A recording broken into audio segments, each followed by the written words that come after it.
Image copyright PA image caption. It is not clear if the DUP saw the final wording of the agreement on the Irish border. It is pretty clear how it all went wrong yesterday.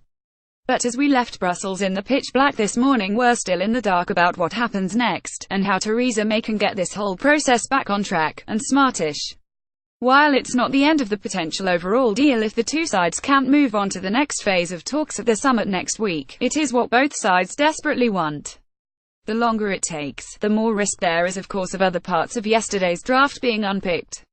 The idea was, remember, to lock in the agreement so far, then get on with the rest. It isn't clear what happens next though. There are some big political and practical questions to ask. If you are not very interested in the minutiae of all of this, look away now. But guess what? It's not just about a fight with her allies in Northern Ireland, but her friends and rivals around the cabinet table. 2.1. How can Theresa May get the DUP back on board quickly? There is a dispute over whether or not they had seen the full text of the draft agreement yesterday. Some sources say they hadn't seen the whole thing, therefore they hadn't seen the full context of what was being said, and flew off the handle over the initial leaks from Brussels over what had been agreed, the UK government conceding on the border, as MEPs outside the Commission building told us before May even arrived.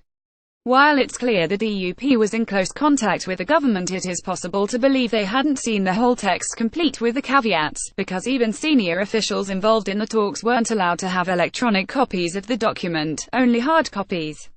And as there had been lots and lots of changes to the text over the weekend, it's not impossible to imagine that the final version that then emerged had not been shown in full to the DUP. Others in government suggest the DUP had seen it all, and as we reported last night, the Tory chief whip told the PM it was all signed off. If that's the case, it is a much bigger political problem of trust for the PM. If the DUP had been kept in the loop and given their approval, but then threw their toys out of the pram. It's not clear whether the PM and Arlene Foster will meet in the next couple of days in person, but from late last night talks between the two sides were underway. But with such strong objections on the record now, it is very difficult to see how the DUP can just say, "Okay then, Prime Minister, when we said we couldn't back it, we really meant that we could," unless there is a change in the language in the text that has already taken weeks of painful negotiation to agree. It's said there are 3 different policy options that could provide a fix, but this feels more like a battle of wills. And don't forget, there are a number of Tory MPs who agree with them. The idea of close alignment is anathema to some conservative Brexiteers too. There is, however, a very big difference between allowing Northern Ireland to choose to keep cooperating in some sectors and write that into the deal, and imposing a much bigger change where it essentially stands alone from the rest of the UK, and is pushed much closer to the EU, too. This morning it feels pretty much impossible for the other side, Dublin, to back down in any way. Irish leader Leo Varadkar, who is in the middle of a political whirlwind of his own, went public yesterday to make it clear that there was indeed an agreed text, and that there was no way that it could be unpicked. Beyond the reassurances on policy that the Irish so desired, to change tack politically and suddenly give back the concessions that appear to have been so hard-won seems extremely unlikely to happen. 3. It's worth pondering too whether the EU pushed the Republic of Ireland, or the Republic of Ireland pushed the EU, too hard. The last week or so have been a moment of maximum leverage for the Republic of Ireland, and they have squeezed every drop out of it. But if, with the EU's backing, they have pushed May into an impossible trap, no one will win. Several weeks ago a senior government official suggested to me that we should be worried about France and Germany underestimating the PM's political difficulties. If the calculus became impossible for her to stay at the table, there was, they feared, no guaranteed way of her being able to get back in the harness. Because we are leaving the EU, the old expectations that the UK will always be able to keep talking, to keep going, don't apply anymore. 4. Is the only way out then for the Prime Minister to face down her allies? Perhaps, indeed, but why didn't she do it yesterday? There was not due to be a vote in Parliament on the suggested deal at the end of Phase 1. There was no moment on this specific issue when she required the DUP's backing.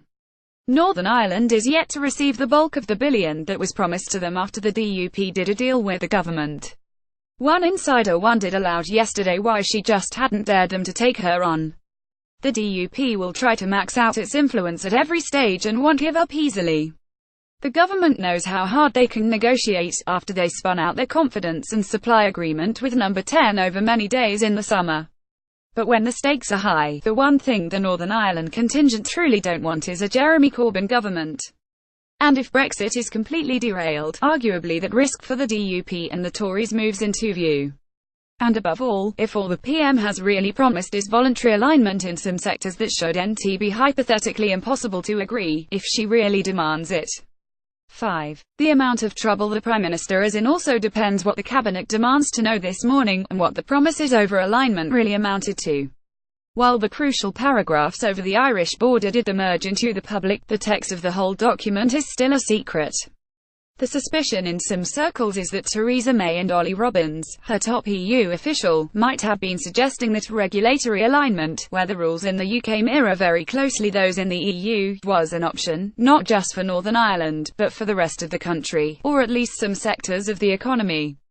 That had not been scoped out by the Brexit department, it's suggested, let alone signed off by the Cabinet. Round that table, be in no doubt, there are very different views over how close the UK's alignment should be.